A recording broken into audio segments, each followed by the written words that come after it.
నమస్తే, welcome to Bharat today. Corona కొత్త వేరియంట్స్తో రోజుకు విరుచుకుపడుతుంది. కేసుల సంఖ్య కూడా ఎక్కువగా నమోదవుతున్నాయి. ఈ నేపథ్యంలో ఊపిరితిత్తుల సమస్యతో బాధపడుతున్న వాళ్ళు ఎలాంటి జాగ్రత్తలు తీసుకోవాలి, ఫుడ్ హ్యాబిట్స్ ఎలా ఉండాలి, వీటన్నిటిని తెలియజేయడానికి మనతో పాటు స్టూడియోలో అందుబాటులో ఉన్నారు ప్రముఖ పల్మనాలజిస్ట్ డాక్టర్ చైతన్య గారు. నమస్తే అండి. చైతన్య గారు, చెప్పండి, అంటే మెయిన్గా లంగ్స్ ఎఫెక్ట్తో బాధపడుతున్న వాళ్ళకి కరోనా వస్తే వాళ్ళు ఎలాంటి జాగ్రత్తలు తీసుకోవాలి, అండ్ అలాగే వాళ్ళ ఎంతవరకు వాళ్ళ మీద ఎఫెక్ట్ ఉంటుందంటారు? ఓకే, అంటే ప్రీ ఎగ్జిస్టింగ్ లంగ్ కండిషన్స్ అంటే యూజువల్లీ మనం కామన్గా చూసేవి 4-5 మేజర్ డిసీజెస్ ఉంటాయి. ఒకటి ఆస్తమా, చాలా రొటీన్గా చూస్తూ ఉంటాము. సెకండ్ థింగ్ సిఓపిడి, అంటే స్మోకర్స్ వాళ్ళలో వచ్చే ప్రాబ్లం ఇది. So COPD. Third one is interstitial lung disease అంటాము, అంటే ఊపిరితిత్తులు కట్టుబడే ప్రాబ్లం అనమాట. ఇది ఒక కొంచెం severe variant of lung disease. అది కాకుండా మనకి ఇండియాలో ట్యూబర్క్లోసిస్ ఎక్కువ కాబట్టి ట్యూబర్క్లోసిస్ వల్ల డ్యామేజ్ అయిన లంగ్.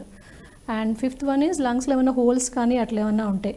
సో ఇవి 4-5 severe forms of lung diseases, అంటే ప్రీ ఎగ్జిస్టింగ్ లంగ్ కండిషన్స్ ఉండి రెగ్యులర్గా మెడిసిన్స్ అవసరం అయ్యే వాళ్ళకి. అండ్ కరోనా వీళ్ళకి వస్తే ఎట్లా ఉంటుంది అంటే, ఆస్తమా అయితే లంగ్ పారంకైమ అంతేం ఎఫెక్ట్ అవ్వదు. ఆస్తమాలో యూజువల్లీ ఎయిర్వే ఇన్వాల్వ్మెంటే ఉంటుంది. సో వీళ్ళకి కోవిడ్ తర్వాత ఇనీషియల్గా సివియరిటీ కూడా మైల్డ్గా కొంచెం మిగతా వాళ్ళతో కంపేర్ చేస్తే ఎక్కువ వచ్చే అవకాశం ఉంటుంది. అండ్ అక్యూట్ ఫేజ్ దాటిన తర్వాత వీళ్ళకి బేస్ లైన్ ఆస్తమాతో కంపేర్ చేస్తే సివియరిటీ పెరుగుతుంది. ఎందుకంటే ఎనీ వైరల్ ఇన్ఫెక్షన్, కోవిడ్ అని కాదు, ఎనీ వైరల్ ఇన్ఫెక్షన్ ఊపిరితిత్తులకు వెళ్ళే గాలి గొట్టాల లోపల ఉన్న మనకు ప్రొటెక్టివ్ లేయర్ ఒకటి ఉంటుందన్నమాట. ఆ లేయర్ని డ్యామేజ్ చేస్తుంది. ఆ లేయర్ని డ్యామేజ్ చేసేసరికి లోపల ఉన్న నర్వ్స్ ఎక్స్పోజ్ అయ్యి, అంతకుముందు if they are requiring only 1 medication inhaler అట్లా అవసరం అయితే, పోస్ట్ కోవిడ్ వాళ్ళకి ఎక్కువ మెడికేషన్స్ అవసరం అవుతాయి అన్నమాట. సో అందుకని మైల్డర్ ఇష్యూస్ కదా, అంటే పెద్ద ప్రాబ్లం కాదు, ఆస్తమా అంటే మైల్డ్గానే వస్తుంది ఇన్ఫెక్షన్, కోవిడ్ అనుకోవడానికి లేదు వాళ్ళకి. ఎందుకంటే after than episode of covid long term respiratory issues ఎక్కువ సఫర్ చేస్తుంటాయి వాళ్ళని. సో అది కాకుండా ఈ ఐఎల్డి ఏదైతే ఊపిరితిత్తులు గట్టిపడతాయో, ఫైబ్రోసిస్ అంటాం, లంగ్ ఫైబ్రోసిస్, వాళ్ళ లోపల మాత్రము వాళ్ళు చాలా ఫైన్ బ్యాలెన్స్ ఉంటుంది. వాళ్ళ ఆక్సిజనేషన్ కానీ, వాళ్ళ రొటీన్ యాక్టివిటీస్ కానీ, అట్లాగా ఏ చిన్న సెకండరీ ఇన్ఫెక్షన్ వచ్చినా సరే వాళ్ళ రెగ్యులర్ లంగ్ ఫంక్షన్ నుండి డెఫినెట్గా డిక్లైన్ ఉంటుంది. సో కోవిడ్లో ఆ డిక్లైన్ అనేది ఇంకా ఎక్కువ ఉంటుంది. So any underline lung condition, superadded secondary infection, Covid లాంటివి వస్తే మాత్రము ఐదర్ ఎయిర్వేస్ కానీ పారెంకైమా కానీ డెఫినెట్గా బేస్ లైన్తో కంపేర్ చేస్తే వర్సన్ అవుతాయి. సో అంటే వాళ్ళు ఎలాంటి కేర్ తీసుకోవాలంటారు? సో మిగతా వాళ్ళతో కంపేర్ చేస్తే వాళ్ళు మాస్కింగ్ అనేది చాలా డెఫినెట్గా పర్టికులర్గా ఫాలో అవ్వాలి. అండ్ రెగ్యులర్ క్లాత్ మాస్క్ కానీ సర్జికల్ మాస్క్ అంటే కూడా if they are going in to crowd, అంటే అన్అవాయిడబుల్ సిచ్యువేషన్ వచ్చి క్రౌడ్లో కానీ వెళ్తే మాత్రం N95 మాస్క్ ప్రిఫర్ చేయడం బెటర్. అంటే ఇట్లా హాస్పిటల్ విజిట్స్కి వచ్చినప్పుడు, అంటే వాళ్ళకి రెగ్యులర్ విజిట్స్ అవన్నీ కంపల్సరీ అవసరం అయితే అండర్లైన్ లంగ్ కండిషన్స్ ఉన్న వాళ్ళకి. సో వచ్చినప్పుడు N95 మాస్క్ కానీ, కొంచెం శానిటైజేషన్, అవి మిగతా వాళ్ళతో కంపేర్ చేస్తే కొంచెం మోర్ ప్రొటెక్టివ్గా, లేకపోతే డబుల్ మాస్కింగ్ కానీ ఇట్లాంటివి రెగ్యులర్గా తీసుకుంటూ ఉండాలి. And as suggested by the government, vaccination is mandatory. వాళ్ళు అండర్లైన్ లంగ్ కండిషన్ వాళ్ళు మాత్రం ఖచ్చితంగా వ్యాక్సినేషన్స్ తీసుకోవాలి. చాలా వరకు ఏంటంటే వ్యాక్సిన్ తీసుకున్న తర్వాత అండర్లైన్ లంగ్ ఇంకా వర్సన్ అవుతుందేమో అన్న చాలామంది తీసుకోరు. సెకండ్ వేవ్ తర్వాత మాకు రెగ్యులర్గా ఓపీ కన్సల్టేషన్స్కి వచ్చేవాళ్ళు పేషెంట్స్, అంటే ఆల్రెడీ లంగ్ ఇష్యూ ఉంది కదా, వ్యాక్సినేషన్ తీసుకుంటే ఏమన్నా కొంచెం మళ్ళీ క్లాట్స్ ఫామ్ అవుతాయి అని, లేకపోతే ఇంకేదైనా ప్రాబ్లం అవుతుంది, కోల్డ్ కాఫ్ ఎక్కువై మళ్ళీ వర్సన్ అవుతుంది అని. But life saving, vaccine is life saving కాబట్టి ఆ 2-3 days మైల్డ్ ఇల్నెస్ ఉన్నా పర్వాలేదు, that's fine, that's will be manageable. కానీ మనకి vaccination will be prevented. Apart from these regular flu and pneumonia vaccines వాళ్ళు తీసుకుంటూ ఉంటారు. సో చాలాసార్లు వాళ్ళు కోవిడ్ తీసుకున్నాం కదా, ఈసారి అవి తీసుకోలేదు, అట్లా ఉంటుంది అనమాట. కానీ ఫ్లూ ఇస్ దేర్, అది ఎక్కడికి వెళ్ళలేదు. అండ్ సెకండ్ థింగ్, న్యూమోనియాస్ కూడా, బ్యాక్టీరియల్ న్యూమోనియాస్ కూడా అట్లాగే ఉన్నాయి మన కమ్యూనిటీలో. So apart from this they regular vaccines they have to take to prevent.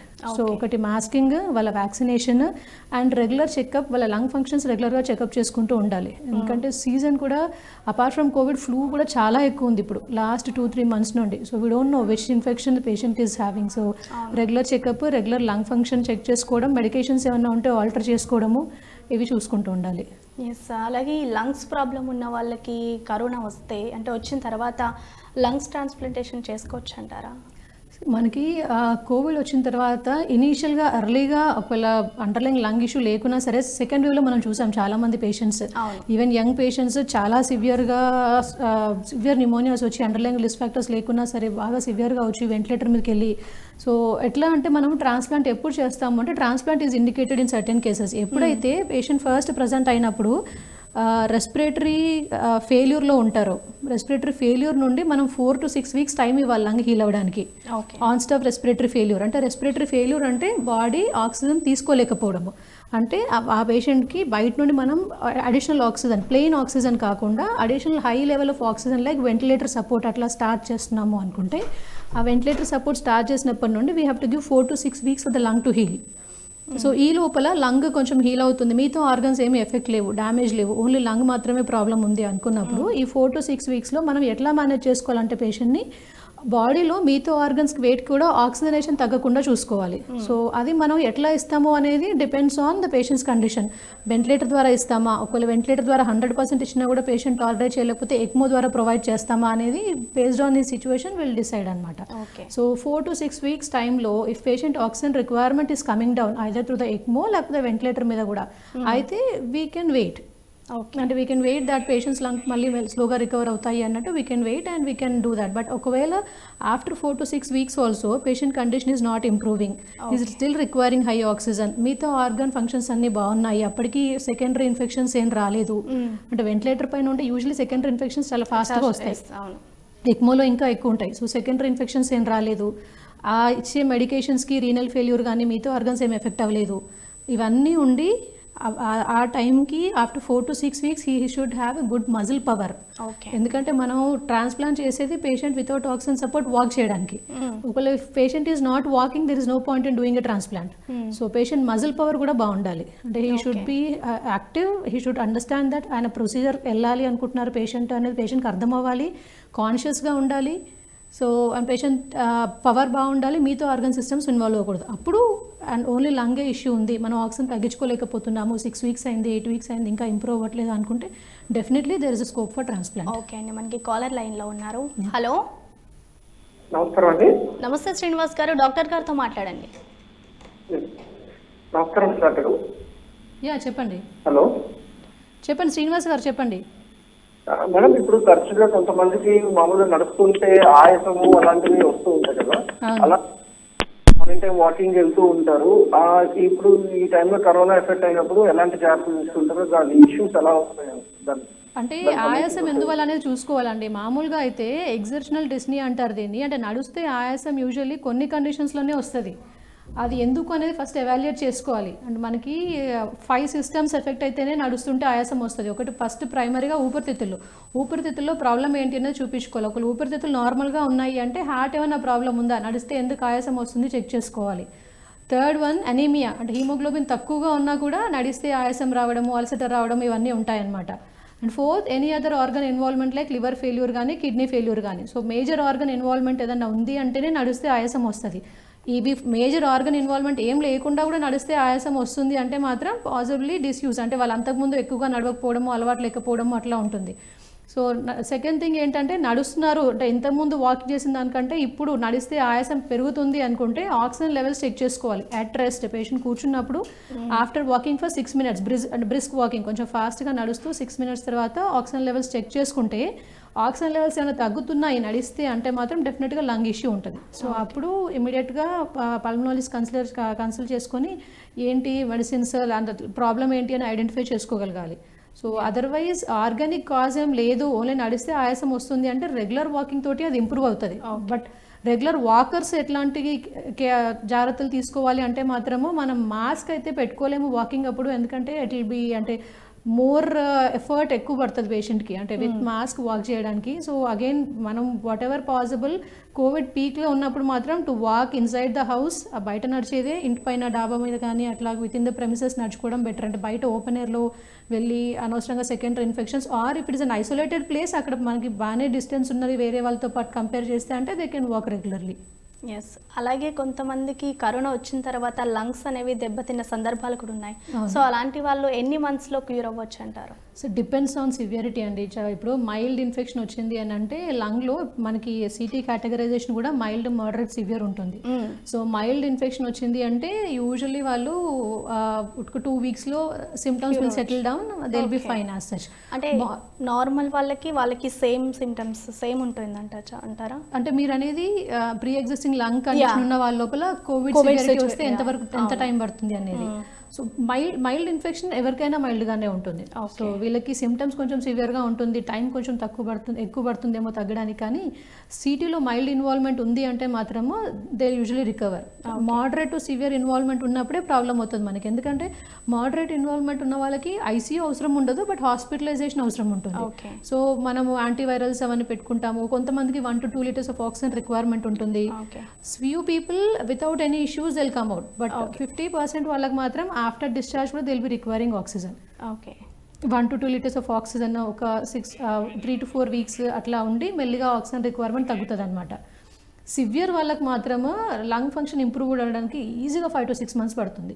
Okay అండి, మనకి మరొక కాలర్ లైన్ ఉన్నారు. కాలర్ అయిపోయిన తర్వాత మాట్లాడుకుందాం. హలో, నమస్తే రావు గారు. నమస్తే అండి, మీరు డాక్టర్ గారితో మాట్లాడండి. నమస్తే డాక్టర్ గారు. నమస్తే అండి, చెప్పండి. నాకు షుగర్ 400 ఉందండి, వైరస్ టీకా వేయించుకోవచ్చా లేదా? షుగర్ ఉందా అండి? ఉందండి, 400 ఉంది. ఓకే, షుగర్ కానీ బీపీ కానీ రిస్క్ ఫ్యాక్టర్స్ ఉన్న వాళ్ళు ఖచ్చితంగా వేయించుకోవాలండి టీకా. దాని గురించి ఆలోచించాల్సిన అవసరం లేదు. Already first dose second dose ఇంకా ఏమీ తీసుకోలేదంటే మాత్రం లేట్ చేయకండి, వెంటనే వ్యాక్సిన్ ఇప్పించేయండి. షుగర్ కాంట్రా ఇండికేషన్ కాదు వ్యాక్సిన్కి. అంటే మెయిన్గా వ్యాక్సిన్ అండ్ అలాగే మాస్క్ ఎక్కువ యూజ్ చేయాలి అని చెప్పారు. సో వితౌట్ వ్యాక్సిన్ తీసుకోకుండా వచ్చిన పేషెంట్స్ ఎవరైనా ఉన్నారండి? ఒకవేళ వస్తే వాళ్ళకి ఎలాంటి సజెషన్స్ మీరు ఇచ్చారు? అదే ఇప్పుడు కాలర్ చూసాం మనం, చాలా మంది ఏంటంటే అండర్లైయింగ్ కండిషన్స్ ఏమన్నా ఉంటే వ్యాక్సిన్ తీసుకుంటే డిసీజ్ ఏమన్నా ప్రోగ్రెస్ అయిద్దేమో, లేదంటే డిసీజ్ ఏమన్నా వర్సన్ అవుతుందేమో, అంటే ఇవి ఉన్న వాళ్ళు అంటే చాలా ఇవి ఉన్నాయి మనకి. కొంతమంది సమ్ కమ్యూనిటీ ఆఫ్ పీపుల్ ఏంటంటే వ్యాక్సిన్ తీసుకుంటే వీ కెనాట్ రిప్రొడ్యూస్ చిల్డ్రన్ అనేది కొంతమందికి ఆ థాట్స్ ఉన్నాయి, అందుకని ఫీమేల్స్కి వ్యాక్సిన్ ఇప్పించట్లేదు అట్లా ఉంటుంది కొంచెం. డ్యూరింగ్ మెన్స్ట్రుయేషన్ వ్యాక్సిన్ తీసుకోవద్దు అని, అండర్లైయింగ్ లంగ్ కండిషన్ కానీ కార్డియాక్ కండిషన్ కానీ కిడ్నీ ఇష్యూస్ కానీ ఏమైనా ఉంటే తీసుకోకూడదు అని. So it's not, there is no contraindication. Actually వాళ్ళందరూ high risk groups, underlying comorbidities ఉన్న వాళ్ళందరూ high risk groups actually. So వాళ్ళు డెఫినెట్గా వ్యాక్సిన్ తీసుకోవాలి, ఇంకా వాళ్ళు ముందుగా వ్యాక్సిన్ తీసుకోవాలి. ఒకవేళ if they stipulated second dose ఈ డ్యూరేషన్ దాటిపోయింది అంటే మాత్రం ప్రిఫరబ్లీ బూస్టర్ తీసుకోవడానికి కూడా ట్రై చేస్తే బెటర్. అలాగే అంటే ఇప్పుడు ప్రజెంట్ ఉన్న సిచ్యువేషన్లో 15 to 18 years వాళ్ళకి వ్యాక్సిన్ తీసుకోవాలి అనేసి చెప్పారు. సో అంటే దానికి బిఫోర్ వాళ్ళు, అంటే చిన్న పిల్లలు కానివ్వచ్చు, అంటే బిఫోర్ 10 years లోపు వాళ్ళు, అలాంటి వాళ్ళు ఎలాంటి జాగ్రత్తలు తీసుకోవాలంటారు? మెయిన్గా చిన్న పిల్లలకి కూడా చాలా ఎఫెక్ట్ అయ్యే అవకాశాలు ఉన్నాయి. పిల్లలకి ఐడియల్లీ లంగ్ ఇన్వాల్వ్మెంట్ అనేది అంత సివియర్గా ఉండట్లేదు. ఈవెన్ డెల్టా వేవ్లో మనం చూసుకున్నా సరే పీడియాట్రిక్ అడ్మిషన్స్ అనేవి తక్కువగానే ఉన్నాయి. యాక్చువల్లీ దాట్స్ ఎ బూన్ అంటే మన కోవిడ్లో. Otherwise the situation would have been very bad. వాళ్ళకి వైరస్ అటాచ్ చేసే రిసెప్టార్స్ ఉండవు లంగ్లో, సో అందుకు it doesn't cause a severe pneumonia. But it's not that వాళ్ళకి అందరికీ మైల్డ్ డిసీజ్ వస్తుందని లేదు. అది ఏమవుతుంది అంటే పిల్లల్లో వన్స్ ఇట్స్ ఎంటర్స్ 70 to 80% తగ్గిపోతుంది. అప్పర్ రెస్పిరేటర్ లాగానే వాళ్ళకి రెగ్యులర్ కామన్ కోల్డ్ దానిలాగే తగ్గిపోతుంది. బట్ అనదర్ 10 to 15% ఆఫ్ ఇండివిజువల్స్లో ఏమవుతుంది అంటే స్లోగా ఇనిషియల్ ఎపిసోడ్ తగ్గిపోతుంది, దెల్ బి ఫైన్, వాళ్ళకి అసలు గుర్తు కూడా ఉండదు కోవిడ్ వచ్చినట్టు. దాని తర్వాత after period of 3 to 4 weeks సడన్గా ఇన్ఫ్లమేషన్ ట్రిగర్ అవుతుంది అనమాట బాడీలో. ఇన్ఫ్లమేషన్ ట్రిగర్ అయ్యి హార్ట్ అనేది వీక్ అవడము, దాని తర్వాత హై గ్రేడ్ టెంపరేచర్స్ 103, 105 టెంపరేచర్స్ రావడము, దానివల్ల దే రిక్వైర్ హాస్పిటలైజేషన్. అంత high temperature it won't get subside only with paracetamol అట్లా కాకుండా మళ్ళీ స్టెరాయిడ్స్ అవి పెట్టుకొని ఇమ్యునోగ్లోబులిన్స్ ఇచ్చుకొని కవాసాకి డిసీజ్ అంటాం, అట్లాంటి పిక్చర్ అనమాట అట్లాగా. సో అవన్నీ చాలా సివియర్గా వస్తున్నాయి వచ్చిన వాళ్ళకి మాత్రము. సో ఈవెన్ 1 child రిస్క్లో ఉన్న ఒక లైఫ్ అనేది అంటే ఒక ఫ్యామిలీ విల్ బి రూయిన్డ్ అంట అట్లా. కాబట్టి సో అట్లీస్ట్ మనకి డౌన్ గ్రేడ్ చేసుకుంటూ వస్తున్నారు. ఇనిషియల్గా అబోవ్ 18, ఇప్పుడు 15 to 18, ఫర్దర్ స్టడీస్ వచ్చిన ప్రకారం లెస్ దాన్ 15 అట్లా వ్యాక్సిన్స్ ఇచ్చుకుంటూ వెళ్తే అట్లీస్ట్ ఆ 10% ఇండివిజువల్స్ అయినా వీ కెన్ సేవ్ దెమ్. అలాగే కొంతమంది లంగ్స్కి సంబంధించి ఇంజెక్షన్ అనేది తీసుకుంటూ ఉంటారు కదా. సో జనరల్గా కొంతమంది లంగ్స్కి సంబంధించి ఇంజెక్షన్స్ తీసుకుంటారు అనేసి విన్నాము. లంగ్స్ సంబంధించి ఇంజెక్షన్స్ అంటే యూజువల్లీ వ్యాక్సినేషన్స్ ఉంటాయి, నిమోనియా వ్యాక్సిన్స్ ఉంటాయి అండ్ ఉంటాయి. దానివల్ల ఏమైనా ఇన్ఫెక్షన్స్ వచ్చే అవకాశం ఏమైనా ఉందంటే? లేదండి, వ్యాక్సిన్స్ వల్ల ఇన్ఫెక్షన్స్ చాలా రేర్. అంటే vaccines they may not prevent, అంటే మైల్డ్ ఇన్ఫెక్షన్స్ని ప్రివెంట్ చేయవు. అంటే వ్యాక్సిన్ వల్ల కోవిడ్ కానీ లేకపోతే న్యూమోనియా వ్యాక్సిన్స్ కానీ ఏవైనా రాకుండా ప్రివెంట్ అవ్వవు. బట్ ఏంటంటే సివియర్ వేరియంట్స్ రాకుండా ప్రివెంట్ చేస్తాయి. ఇప్పుడు న్యూమోనియా చూసుకుంటాం, common pneumonias, bacterial pneumonia most common infection world wide. దాంట్లో మనకి 80-84 స్ట్రెయిన్స్ ఉంటాయి. దాంట్లో ఓన్లీ కొన్ని స్ట్రెయిన్స్ మాత్రమే మోర్ విరిలెంట్. అవి వస్తేనే మనకి ఐసీయూ అడ్మిషన్ రిక్వైర్మెంట్ అవి ఉంటుంది. మిగతావన్నీ కమ్యూనిటీ బేస్లో మేనేజ్ చేయొచ్చు. సో ఆ విరిలెంట్ స్ట్రెయిన్స్ రాకుండా ఉండడం కోసమే వ్యాక్సిన్ తీసుకుంటాం మనం. So so life threatening infections లేకుండానే. సో లంగ్ ఇన్వాల్వ్మెంట్ ఉన్న వాళ్ళైతే మేజర్లీ ఇవి తీసుకుంటారు. అదర్వైజ్ ఆస్తమా అట్లా ఉన్న వాళ్ళు ఇమ్యునోగ్లోబులిన్స్ అవి తీసుకుంటూ ఉంటారు, రెగ్యులర్గా తీసుకుంటూ ఉంటారు, but nothing causes any infection. Okay. అలాగే ఏంటి ప్రెసెంట్ ఉన్న సిచ్యువేషన్లో ఒమిక్రాన్ అనేది చాలా వేగంగా వ్యాప్తి చెందుతుంది. సో ఈ నేపథ్యంలో చాలా మంది కూడా ఒమిక్రాన్ చాలా లైట్ తీసుకుంటున్నారు. సో అలాంటి వాళ్ళకి ఏం చెప్తారండి? లేదండి, అంటే బయట ఒమిక్రాన్ ఇట్ సెల్ఫ్ అయితే మైల్డ్ డిసీజే కాజ్ చేస్తుంది. బట్ ఏంటంటే డెల్టా ఇంకా పోలేదు ఇండియా నుండి. We still have lot of Delta cases. ఇప్పటికీ ఐసీయూ అడ్మిషన్స్ అవుతున్నాయి, ఇప్పటికీ డెత్స్ అవుతున్నాయి, ఇప్పటికీ హాస్పిటల్ అడ్మిషన్స్ అవుతున్నాయి. సో అన్ని వేరియంట్స్ ఒమిక్రాన్ కాదు. Down the line Delta maybe replace through Omicron, మనకు తెలీదు. కానీ అప్పటికి ఒక ససెప్టబుల్ ఇండివిజువల్లోకి వెళ్ళి అది మ్యూటేట్ అయ్యి if it goes into virulent virus we never know. So ప్రస్తుతానికి సౌత్ ఆఫ్రికా నుండి వచ్చిన ఒమిక్రాన్ ఈ స్లైట్లీ లెస్ విరులెంట్. కానీ మళ్ళీ if there is no rule, అంటే మళ్ళీ మ్యూటేట్ అవ్వదు అని మనం చెప్పలేము. So and see even Omicron అయినా సరే లంగ్ ఇన్వాల్వ్మెంట్ ఎక్కువగా ఉండట్లేదు, కానీ people are suffering from week to 10 days. Severe myalgias, severe sore throat, so they are not able to swallow, severe cold అవన్నీ. సో ఈ వీక్ to 10 days సఫరింగ్ అయితే ఉంటుంది చాలా మందికి. సో కొందరికి మనకి ఇంకొక 1 week 2 weeks అయితే తెలుస్తుంది మన దగ్గర డేటా ఎట్లా ఉంటుంది అనేది. అడ్మిషన్స్ ఏమైనా పెరుగుతున్నాయా, ఎల్డర్లీ ఏమైనా ఎఫెక్ట్ అవుతున్నారా ఏంటి అనేది. అండ్ 2 weeksలో will be able to know. So there is no point లైట్గా తీసుకోవడానికి. చాలా మంది బూస్టర్ డోస్ అవసరం లేదు, ఒమిక్రాన్ వస్తే సరిపోద్ది కదా, అండ్ న్యాచురల్ యాంటీబాడీస్ వస్తాయి, కానీ రాంగ్ థింగ్. ఎందుకంటే if it mutates no one can save the world. అది ఇంకో మ్యూటేట్ అవ్వకుండా మనం జాగ్రత్తగా తీసుకుంటే వైరస్ తగ్గిపోతేనే అది బెటర్ కమ్యూనిటీలో. ఎస్, మనకి గోదావరి నుంచి మరొక కాలర్ ఉన్నారు. హలో మేడం నమస్కారం. నమస్తే అండి కృష్ణమూర్తి గారు, డాక్టర్ గారితో మాట్లాడండి. నమస్తే అండి, నమస్తే డాక్టర్ గారు. చెప్పండి. అదే నాకు యాక్చువల్ గా lung surgery lower lobe, left lower lobe lung surgery జరిగింది madam. Okay. 30 years back. Okay. 25 years బాగానే ఉన్నాను. గత 5 సంవత్సరాల నుంచి ఇబ్బంది జరుగుతుంది. మళ్ళీ ఫ్లమ్ ఫార్మేషన్ అదంతా బయటికి రావడానికి మందులు వాడడం, బయటికి రావడానికి మందుల వల్ల నాకు పూర్తిగా శక్తి లేకుండా పోవడం, మళ్ళీ తగ్గడానికి మందులు వాడడం, ఇలా అనేక రకాలుగా జరుగుతుంది. ఓకే. అయితే ఇప్పుడు నేను 2 doses ఇంజెక్షన్ కూడా తీసుకున్నాను ఆల్రెడీ. ఓకే. ఇప్పుడు చలికాలం కదా, ఇప్పుడు మళ్ళీ ప్రాబ్లం వస్తుంది కొద్దిగా. ఓకే. దానికి రెమెడీ ఏమంటారు? మళ్ళీ సర్జరీకి వెళ్ళాలా లేకపోతే? మీకు ఫస్ట్ టైం సర్జరీ ఎందుకు అయిందండి? ఊపిరితిత్తుల రంధ్రాల వల్ల సర్జరీ అయిందా, ఏదైనా మాస్ లీజన్ గడ్డ వల్ల సర్జరీ అయిందా? మాస్ కలెక్షన్ ఇన్ఫెక్షన్ అన్నమాట. పస్ కలెక్ట్ అవుతుందా? పస్ కలెక్ట్ అయ్యేది. ఓకే. ఇప్పుడు మళ్ళీ కొద్దిగా అట్లనే కలెక్ట్ అవుతుంది. వేసవిలో ఏముండదు, ఓన్లీ వింటర్ లో ప్రాబ్లం వస్తుంది. ఒకవేళ అది లోకలైజ్డ్ ఏరియాలో ఉంది, అంటే డిఫ్యూజ్గా పస్ కలెక్ట్ అవ్వట్లేదు, లోకలైజ్డ్ ఏరియాలోనే ఉంది పస్. అండ్ సెకండ్ థింగ్ ఏంటంటే అది ఆపోజిట్ లంగ్ ఏమి ఇన్వాల్వ్ చేయలేదు, ఒకటే ఊపిరితిత్తి ఒకటే లోబు ప్రతిసారి అక్కడే వస్తుంది అంటే మాత్రము దీని పర్మనెంట్ సొల్యూషన్ ఆ పార్ట్ ఆఫ్ లంగ్ రిమూవ్ చేసుకోవడము. లేదు ఆపోజిట్ ఆల్రెడీ కరెక్టే, మీరు కింద భాగం రంగు రిమూవ్ చేశాను అంటున్నారు కదా, అది కాకుండా ఇప్పుడు మళ్ళీ కొత్తగా పస్ ఎక్కడ కలెక్ట్ అవుతుంది అనేది చెక్ చేసుకోవాలి. పస్ మళ్ళీ సేమ్ ఏరియాలో కలెక్ట్ అవుతుంది అనుకోండి, లోకలైజ్డ్గా ఉండి ఒకటే ఏరియాలో రిపీటెడ్గా పస్ కలెక్ట్ అయ్యి ఇన్ఫెక్షన్స్ వచ్చి యాంటీబయాటిక్స్ వాడాల్సి వస్తుంది అని అంటే ఆ ఏరియా సర్జరీ ద్వారా రిమూవ్ చేసినా మీకు లంగ్ ఫంక్షన్ ఎఫెక్ట్ అవ్వకుండా ఉంటుంది అని అనుకుంటేనే ఆ ఏరియా సర్జరీకి వెళ్తాము. లేదు ఆల్రెడీ తీశారు కాబట్టి కొంచెం లంగ్ ఫంక్షన్ కాంప్రమైజ్ అయి ఉంటుంది మీకు. సో మళ్ళీ ఇంకొంచెం లంగ్ తీసేస్తే మీకు రెగ్యులర్ యాక్టివిటీస్కి ఇబ్బంది అవ్వదు అనుకుంటేనే, అంటే మనకి ఆపరేషన్ తట్టుకోగలరు, ఆపరేషన్ తర్వాత you can lead a normal life, lung function సరిపోతుంది మీకు రెగ్యులర్ యాక్టివిటీస్ చేయడానికి అంటేనే మళ్ళీ రిపీట్ సర్జరీకి వెళ్తారు. లేదు అట్లా రిపీట్ సర్జరీ చేయడానికి మిగతా లంగ్ కెపాసిటీ సరిపోదు అనుకుంటే దీన్ని మనం యాంటీబయాటిక్స్ తోటి, ఇప్పుడు చాలా వచ్చాయి నెబులైజ్డ్ యాంటీబయాటిక్, ఇన్హేల్డ్ యాంటీబయాటిక్స్, ఓరల్ అవన్నీ పెట్టుకొని రెగ్యులర్గా ఒక కోర్స్ డ్యూరేషన్ లాగా వాడుకొని పల్మనరీ రీహాబిలిటేషన్ అంటారు, అంటే చెస్ట్ ఫిజియోథెరపీ లాగా ఎక్కడైతే పస్ వస్తుందో అక్కడ రెగ్యులర్గా ఫిజియోథెరపీ చేస్తూ ఆ పస్ రిమూవ్ చేపిస్తుంటే, మీకు వింటర్లోనే ప్రాబ్లం ఉంటున్నారు కాబట్టి ఈ 1 to 2 months కొంచెం ఎక్కువ కేర్ఫుల్గా ఉండి న్యూమోనియా లాగా ప్రోగ్రెస్ అవ్వకుండా వ్యాక్సిన్స్ అవి తీసుకొని ఈ టైంలో రెగ్యులర్గా మెడిసిన్స్ వాడుకుంటూ యూజ్ చేస్తే మళ్ళీ మీకు వింటర్ వరకు స్టేబుల్గానే ఉంటారు. Yes sir. ఇందాక మనం చెప్పుకున్నట్లయితే అంటే ఇప్పుడు ప్రెజెంట్ ఉన్న వేరియంట్ అయితే చాలా ప్రమాదకరమైందని చెప్తున్నారు.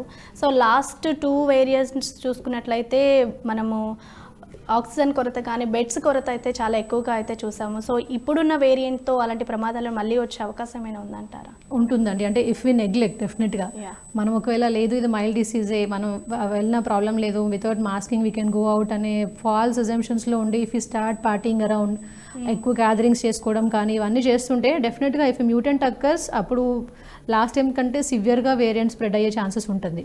సో కాకపోతే మనకి ఆల్రెడీ వచ్చిన దీంతో హాస్పిటల్స్ కానీ మన అడ్మినిస్ట్రేషన్ కానీ అందరూ కూడా అప్రాక్సిమేట్లీ ప్రిపేర్ అయి ఉన్నారు, ఈవెన్ డాక్టర్స్ కూడా అట్లాగా. బట్ ప్రాబ్లం ఏమవుతుంది అని అంటే ర్యాపిడిటీ స్ప్రెడ్ ఉండేసరికి ఈవెన్ చాలామంది డాక్టర్స్ కూడా ఎఫెక్ట్ అవుతారు. పేషెంట్స్ చాలామంది మాస్క్ సరిగా పెట్టుకోకుండా రావడము, ఓపీస్కి డైరెక్ట్గా వచ్చేయడము, even if they know that there is a positive వాళ్ళు డైరెక్ట్గా ఓపీ బేస్ ఛాంబర్లో hardly much distance will be there with the patient. So అట్లా డాక్టర్ స్కేర్సిటీ స్టార్ట్ అవుతుంది. సో ఈచ్ డాక్టర్ ఒక 1 వీక్ 10 days ఐసోలేషన్ అనుకున్నా సరే ఒక 15 to 20% ఆఫ్ హాస్పిటల్ స్టాఫ్ వెళ్ళిపోయారు అనుకుంటే ఈవెన్ పేషెంట్స్ అడ్మిషన్ అయినా బెడ్స్ అవైలబుల్ ఉన్న hospital scarcity, doctor staff scarcity ఉంటుంది. సో ఆ పరిస్థితి వస్తే it will be very difficult to manage. So I think everyone masking is mandatory for everyone. Okay అండి. అలాగే ఆక్సిజన్ లెవెల్స్ పెరగాలంటే ఎలాంటి ప్రికాషన్స్ తీసుకోవాలంటారు? అంటే కోవిడ్ వచ్చిన పేషెంట్ వాళ్ళు, సో కోవిడ్ వచ్చింది, లంగ్ ఏమైనా ఇన్వాల్వ్మెంట్ ఉంది అంటే first thing what a patient has to do is reverse పొజిషన్లో పడుకోవడం, ప్రోనింగ్ అంటాము, సెల్ఫ్ ప్రోనింగ్. అంటే మనకి హాస్పిటల్కి వెళ్ళి అక్కడ బెడ్స్ దొరకడం ఆ డిఫికల్ట్ సిచ్యువేషన్ వస్తే, ఎందుకంటే కింద భాగం లంగ్స్లో ఆక్సిజనేషన్ కెపాసిటీ ఎక్కువ ఉంటుంది పై భాగం కంటే, అంటే ముందు భాగం కంటే వెనక భాగంలో ఎక్కువ ఉంటుంది, లోవర్ లోబ్స్ పెద్దవన్నమాట. సో వీక్నెస్ ఉంటుంది. సో పేషెంట్స్ మామూలుగా స్ట్రైట్గా పడుకుంటారు, పడుకుంటే కింద భాగం కంటే పైన భాగంకి ఆక్సిజన్ ఎక్కువ రీచ్ అవుతుంది, కానీ అక్కడ లంగ్ చిన్నది ఉంటుంది. సో రివర్స్లో పడుకుంటే వెనకాల భాగం లంగ్ అంతా మంచిగా ఆక్సిజనేట్ అవుతుంది కాబట్టి రిక్రూట్ అవుతుంది అనమాట, కొత్త కొత్త ఆల్వియోలు అన్ని రిక్రూట్ అవుతూ ఉంటాయి. So proning helps a patient. Even ఐసీయూలో కూడా పేషెంట్కి ఆక్సిజన్ రిక్వైర్మెంట్ 10 liters 15 liters ఉంది అనుకుంటే first thing what will do is proning అంతే. 1 day 2 days కాదు, 1 week 10 days అట్లాగే ప్రోన్లో పడుకోబెడతాం పేషెంట్ని. ఓన్లీ ఫుడ్ తీసుకుంటప్పుడు లేసి కూర్చుంటారు, మిగతా టైం అంతా ప్రోన్లో పడుకుంటారు. సో లంగ్ రిక్రూట్మెంట్ చాలా ఎక్కువ ఉంటుంది. అది మనకి ఒకవేళ హాస్పిటల్లో అయితే will be taking care of that. ఇంట్లో మాత్రం ఫస్ట్ ఒకవేళ కోవిడ్ ఎఫెక్ట్ అయింది అంటే ఆక్సిజన్ లెవెల్స్ బార్డర్ లైన్ ఉన్నాయి, 94 95 అట్లా ఉన్నాయి, మరి హాస్పిటలైజేషన్ కంటే అట్లా తగ్గట్లేదు, బట్ స్టిల్ అంటే కొంచెం బ్రీతింగ్ డిఫికల్టీ అనిపిస్తుంది అనుకుంటే మాత్రం డూ ఇమ్మీడియట్ ప్రోనింగ్. ఎంతసేపు వీలైతే అంతసేపు ప్రోన్లో పడుకోవడం బెటర్, అది life saving as such. Second thing expiratory deep breathing exercises అనమాట. స్పైరోమెట్రీ ఉంటుంది మనకి, అంటే బాల్స్ ఎక్సర్సైజ్ అట్లా ఉంటుంది. అది deep breath hold, exhalation, breath hold అట్లా చేసుకుంటూ ఉంటే మనకి ఎవ్రీ 3 to 4 hours ఒకసారి రెస్పిరేటరీ ఎక్సర్సైజ్ చేస్తుంటే లంగ్ కెపాసిటీ మంచిగా ఇంప్రూవ్ అవుతుంది మనకి. అలాగే ఈ లంగ్స్ ఎఫెక్ట్తో ప్రాబ్లం ఫేస్ చేస్తున్న వాళ్ళు ఫుడ్ హ్యాబిట్స్ ఎలా ఉండాలి అంటారు? అంటే డాక్టర్స్ ప్రికాషన్స్ తీసుకునే ఫుడ్ తీసుకోవాలంటారా, లేకపోతే హోమ్ రెమెడీస్ ఏమైనా ఫాలో అవ్వచ్చా? హోమ్ రెమెడీస్ అని అంటే మనం లాస్ట్ టైం వచ్చినప్పుడు చాలామంది మార్నింగ్ లేవగానే కషాయాలు, వేడి నీళ్ళు ఇవన్నీ తీసుకున్నారు. దాంతో after delta variant we have seen a lot of gastric consults, అంటే యాసిడిటీ పెరగడము, ఎంప్టీ స్టమక్లో ఈ కషాయాలు తీసుకోవడం వల్ల అల్సర్స్ రావడం, ఇవన్నీ చాలా చూస్తున్నాము. సో ఏది కరోనాని అయితే ప్రివెంట్ చేయదు. సో రెగ్యులర్ మెజర్స్ చాలు, వార్మ్ ఫుడ్, టైమ్లీ ఫుడ్ అవి సరిపోతాయి. అవాయిడ్ చేయాల్సినవి ఏంటంటే రెఫ్రిజిరేటెడ్ ఫుడ్ అవాయిడ్ చేయాలి కంపల్సరీ. ఏదైనా చల్లగా ఉన్న పదార్థాలు directly from refrigerator we should not take. Second thing ఏంటంటే సాల్ట్ బేస్డ్ ప్రిజర్వేటివ్ ఉన్న ఫుడ్స్ అవాయిడ్ చేయాలి. ఎందుకంటే వీటికి ఎయిర్వే సెన్సిటివిటీ ఎక్కువ ఉంటుంది. అంటే మనకి ఎనీ సాల్ట్ బేస్డ్ మనకి బయట దొరుకుతాయి, ఇప్పుడు నగెట్స్ కానీ అవి మామూలుగా మనం ఆయిల్లో వేపుకుని తింటారు, చిప్స్ కానీ ఇట్లాంటివన్నీ కూడా, సాసెస్, చిప్స్ ఇవన్నీ చాలా మంది ఇంట్లోనే చేసుకుంటున్నాం కదా, పిజ్జాస్ అవి సేఫ్, కానీ but we use lot of sauces and other gelatinous అవన్నీ ప్రిజర్వేటివ్స్లో ఉన్న ఫుడ్స్ అవన్నీ. సో ఆ సాల్ట్ బేస్డ్ ప్రిజర్వేటివ్స్ అన్నీ కూడా అంటే మనకి ఎయిర్వే సెన్సిటివిటీ పెంచుతాయి. Already Covid will cause that. So దానిపైన ఇవి దిల్ వర్సన్, కాఫ్ కానీ అవన్నీ వర్సన్ చేస్తాయి. సో అవి అవాయిడ్ చేయాలి. Salt based preservative foods, directly foods from the refrigerator avoid చేయాలి. Eat lot of fresh fruits and dry fruits, అది దాట్ విల్ హెల్ప్. ఎస్, అంటే జనరల్గా కొంతమందికి ఆల్రెడీ లంగ్ ఇన్ఫెక్షన్ అయ్యి ట్రాన్స్ప్లాంటేషన్ చేసుకున్న వాళ్ళు ఫస్ట్ డోస్ తీసుకున్నాక ట్రాన్స్ప్లాంటేషన్ అయిన తర్వాత ఎన్ని డేస్ తర్వాత, ఎన్ని మంత్స్ తర్వాత మళ్ళీ వ్యాక్సిన్ తీసుకోవచ్చు అంటారు? ట్రాన్స్ప్లాంటేషన్ అప్పుడు మనం చాలా ఇమ్యూనోసప్రెసెన్స్ వాడతాము, అంటే టు యాక్సెప్ట్ బయట లంగ్ అని యాక్సెప్ట్ చేయడానికి. సో అట్లీస్ట్ 6 months గ్యాప్ ఉంటే బెటర్. సెకండ్ అంటే వ్యాక్సినేషన్కి, వ్యాక్సినేషన్ అంటే ఆఫ్టర్ ట్రాన్స్ప్లాంట్ ఆఫ్టర్ 6 months కొంచెం మనం ఇచ్చే ఇమ్యూనోథెరపీస్ అవన్నీ తగ్గుతాయి కాబట్టి, సో వితౌట్ ఎనీ కాంప్లికేషన్స్ ఉన్నారు అంటే after 6 months we can go for vaccination, regular vaccination. Okay, అంటే జనరల్గా చాలా మందికి కూడా వ్యాక్సిన్ తీసుకున్న తర్వాత బాడీ పెయిన్స్, ఫీవర్ ఇలా వస్తూ ఉంటుంది కదా, సో వాళ్ళకి వీళ్ళకి సపరేట్గా మెడిసిన్ ఏమైనా ఉంటుంది అంటే పెయిన్ కిల్లర్స్? లేదు, అంటే యూజువల్ వ్యాక్సిన్ తీసుకున్నాక 2-3 డేస్ అండి హార్డ్లీ, అంతకుమించి ఎవరికి అంత ప్రోగ్రెస్ అవ్వవు అంత. ఎందుకంటే that is the reason for the successful vaccination programme. Millions of people have taken vaccines. Hardly మనకి ఏమన్నా కాంప్లికేషన్స్ వస్తే ఒక 1% ఆఫ్ ఇండివిజువల్స్లో కూడా లేవు కాంప్లికేషన్స్. మాక్సిమం 1-2 డేస్ ఒక మయాలజియా లాగా, ఫీవర్ లాగా అట్లా వస్తుంది, అంటే రెగ్యులర్ ఫ్లూ లాగా వస్తుంది. కానీ అంటే పారాసిటమాల్ ఇస్ ఫైన్, దానికంటే ఎక్కువ ఏం అవసరం కూడా ఉండదు యూజువల్లీ. ఓకే అండి, అంటే జనరల్గా చాలా మంది కూడా ఇంకా భయపడుతున్నారు వ్యాక్సిన్ తీసుకోవడానికి. సో అలాంటి వాళ్ళకి ఏం చెప్తారండి? వాళ్ళందరికీ వ్యాక్సినేషన్ ఇస్ మ్యాండేటరీ అండి ఇప్పుడున్న సిచ్యువేషన్లో. మనం ఇంకొక 1 year తర్వాత at least mask free life if we have to lead, మన అట్లీస్ట్ మనము somehow or the other we are able to come out. Kids, they are totally homebound. So not even for work, and schools are online. So at least if our future generations should lead a mask-free life, ante matram we have to take vaccination definitely. Okay అండి, అలాగే ఈ booster dose అనేది ఏ age వాళ్ళు వేసుకోవాలండి? Booster dose risk factors ఉన్న వాళ్ళండి. Risk factors underlying అంటే diabetes, hyper tension, kidney issues కానీ కార్డియాక్, లంగ్ ఇష్యూస్ ఉన్న వాళ్ళందరూ కూడా బూస్టర్ డోస్ తీసుకుంటే better. Apart from that elderly అందరూ తీసుకోవడం బెటర్. ఓకే అండి, థ్యాంక్ యూ చైతన్య గారు. అంటే లంగ్స్ ఎఫెక్ట్తో బాధపడుతున్న వారు ఎలాంటి క్యూర్ తీసుకోవాలి అనేది చాలా థ్యాంక్ యూ. చూసారు కదా, ఇది వాళ్ళ కరోనాకి సంబంధించిన special live show. Keep watching Bharat today, దేశం కోసం ధర్మం కోసం.